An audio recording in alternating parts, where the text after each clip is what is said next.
Hi, I'm Mary, a librarian and book reviewer with a focus on stories written for kids, tweens, and teens. Today I get to share with you this book called D&D Dungeon Club Roll Call. This is the first book in the series by Molly Knox Ostertag and Xanthi Bouma. This is the story of Jess. Jess is not great at making friends, and that's okay because her best friend Olivia is all the friends that she needs. They love playing Dungeons and Dragons together. They have their setup all ready to go. Olivia is a great dungeon master, and Jess has Sartorius, her beloved character that they carry through the story. But it's middle school now, and Olivia wants to start a club and welcome more people into their Dungeons and Dragons universe. Unfortunately, Jess isn't quite ready for change, and she's not great at expressing her emotions in a positive way. Luckily, Dungeons and Dragons is a great way to explore her feelings from the safety of Sartorius and perhaps make some friends along the way. This is the first book in the Dungeons and Dragons Dungeon Club series, and it is a great start. So it introduces readers to Jess and Olivia and how their dungeon club gets started.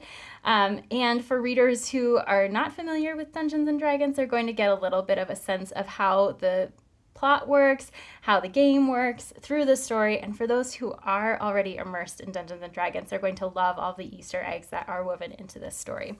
It is a graphic novel designed for middle grade readers.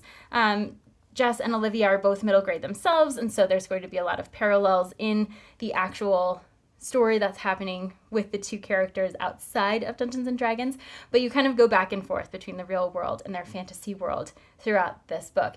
But there's also a lot of overlap.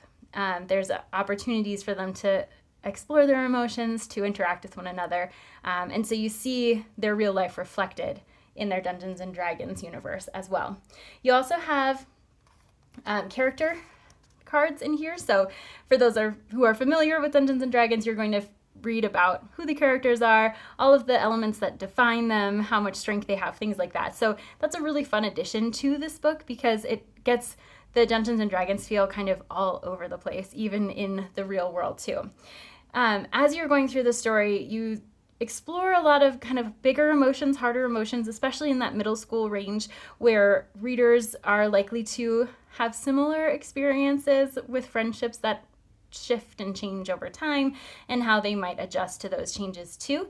And so there's a positive way to explore the world through this fantasy lens. It also invites people of all walks of life into this game together to share and to work together. Even though it is an imaginary campaign, it can feel really real to a lot of people. So it's a great start for those middle grade readers. It's accessible to a wide range of ages because of the way that it's written and the fact that mostly it's the images that tell the story. The text does help and assist moving forward in the book, but the illustrations are really the primary feature of the story. So, for young readers who are fans of fantasy games, particularly Dungeons and Dragons, who also have some love of the real world and how friendships can work, this is a really delightful start to the series and a good fit for middle grade readers. If this sounds like a great fit for you or for someone you know, I hope you look for it wherever you get your books.